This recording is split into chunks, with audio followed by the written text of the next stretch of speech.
Shoutout kina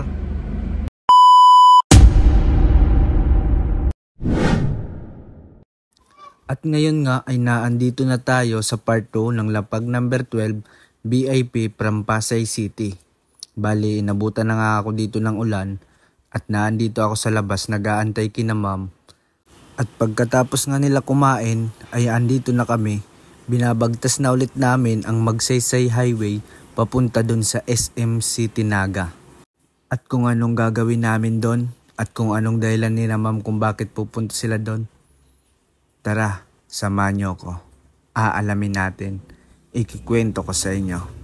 Mag-aalauna na nga ng hapon nang matapos si ma'am magkwentuhan at kumain dun sa pinagkainan nila. At ngayon ay papunta na kami sa SM Naga. Dito ay titignan nila yung construction site sa harapan nito.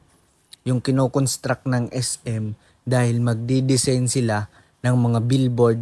Bale, yun nga pala yung negosyo ni ma'am. Sila yung mga nagkokontrata ng mga mall, buildings at kung ano-ano pa na pwedeng paglagyan ng mga billboard. Bale, bago nga kami pumasok dito sa SM ay nakaikot na kami ng madaming beses dito. Dahil tinignan nila yung mga posibleng pwedeng i-consider sa dapat na pagkabitan ng mga billboard nila. Unang-una nga na tinignan nila ay yung kalsada, yung flow of traffic, at kung saan ang mas mga busy kalsada kumpara sa iba. Pangalawa, yung mga kalapit na building nito, kung matatabunan ba yung billboard na posibleng ikabit nila or yung mga bakanting palibot dito, kung sa susunod na taon ay may itatayo na nga. At pangatlo ay ang presyo sa kontratang ilalapag nila. Kaya dito ay nagpark muna ako dahil dun kanina sa paghinto ko ay ibinaba ko na sila dahil papasok sila sa SM at kakausapin ang management nito. First time ko nga magpaparking na sasakyan ang gamit sa ganitong klaseng parking area. Pero sabi ko kayang-kaya naman to, naandito na din naman ako, kaya bahala na. At dyan, hinay-hinay lang ako dahil medyo mahaba yung dala ko. Dito nga ay nalilito ako kung anong uunahin ko dahil may mga nakaharap at nakatalikod na sasakyan. Pero mas pinili ko na lang na i-atras ang sasakyan habang magpapark dahil para pag alis ko ay mas madali na lang. Medyo madali lang pala ang pagpark sa ganitong klaseng parking. Basta kabisado mo ang sasakyan kung gaano ito kalaki at kung gaano kakasanay magmaneobra nito. Pasiguro lang ka to sa pagpark, di ka magparambog, talintian kung makasabit ka. Wara kang pangabunar kayan. Si kuya, di man nakapagalat, di pa nga na ako tapos mag-park. Sige na, paita na lugod. Halos umabot din pala ng mag-iisang oras yung pag-aantay ko dito. Maya-maya pa, sinundo ko na sila dahil pupunta na kami sa Piña Francia Church. Wala pa nga 15 minuto ay naandito na kami sa Piña Francia Basilica Church. Yan nga pala na nakaitim at yung babaeng nasa unahan yung mga kasamahan ko. Pagkatapos dito ay diretso na kami sa hotel na kanilang pag-i-stayan. Makalipas nga ng 3 oras na biyahe ay naandito na kami sa Lotus Blue Hotel. Inabutan na nga kami ng gabi dahil masyadong traffic sa mga bayan na dinaanan namin sa Camarines-Sur.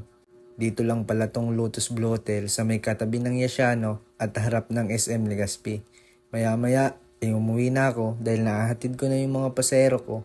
At ang usapan namin ay babalikan ko na lang sila bukas ng alas 9 ng umaga. At dito ay papasok na naman ako sa garahe namin.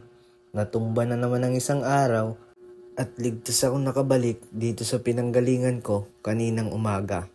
Bali, iiwan ko dito yung sasakyan at babalikan ko na lang bukas para puntahan ulit yung mga pasahero ko na iniwan ko doon sa hotel.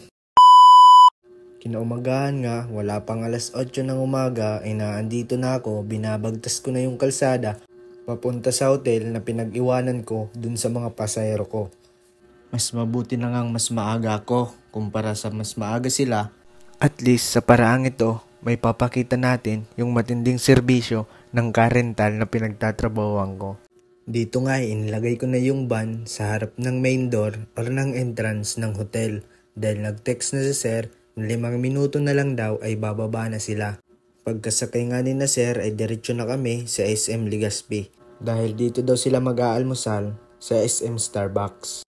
Dito ay papasok na kami at pagkatapos kong maibaba sila ay maghahanap ako ng parking sa labas dahil may binigay silang 100 na pang-almusal ko din. Paldo-paldo na naman si Katoy. 100 pang-almusal ko lang, napakalupet.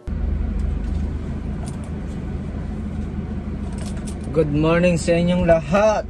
Magandang umaga. Ako si Katoy. May pangarap ako. Char. Magandang umaga sa inyong lahat. Habang kumakain ng tanghalian yung mga pasahero ko dun sa SM Legazpi sa may Starbucks, nandito ako ngayon sa may labas ng SM, nakapark. Bale, ang oras na ito ay igugugol ko muna sa pag-shoutout sa mga nagpapa-shoutout. Shoutout kina Al Angkap, friends ko sa Facebook from America. Ingat ka po palagi, sir. Salamat sa iyo. Kay Rhea Panotes Martos, ingat ka permigso. Salamat sa pagpa-shoutout. Kay Jericho Maranya Prieto, pwede ingat ka permi sa trabaho, alias Erap. Kay Primes Bermas, poging empleyado kang MDRRM mo Castilla, ingat ka man permi. Kay M. Martinez, ang pinaka baby face kang barangay Kumadkad, shoutout sa imo Kuya M. Kay Primo, kay Leonard Bania, happy graduation and congratulations sa imo, enjoy ka. Salamat sa inyo ka boss. Bye. Mayat maya pa nga ay nagpasundo na sina sir. Yan nga pala sila. 1, 2, 3, 4, 5 magkakasama. Pero yung naka-item ay dyan talaga yan nagtatrabaho sa loob ng SM. At dahil tapos na sila sa kanilang mga pinag-usapan, ay dediretso na kami sa Daraga, sa Bicol International Airport. Di nga rin nagtagal na biyahe ay naandito na kami sa airport. Chine-check na naman yung sasakyan at maya't maya pa ay papasok na rin kami. Medyo malungkot na naman dahil yung mga nakasama natin pabalik na naman sa kanilang pinanggalingan. Pero ganyan talaga yung trabaho ko. Kaunting oras lang nakakasama. Tapos balik na naman sa nakasanayan nila. Pero ayos lang. Ang pinaka-importante ay ligtas natin silang naibiyahe. At hindi sila nakaramdam ng anumang pangamba habang tayo ang kasama. Kaya salamat sa nasa itaas dahil natapos yung 2 araw na biyahe ko nang walang abiryang nangyayari. Kaya maraming salamat din sa inyo. Ako si Katoy na nagsasabing na magparareklamo kasi ni Arte taong buhay. Ang buhay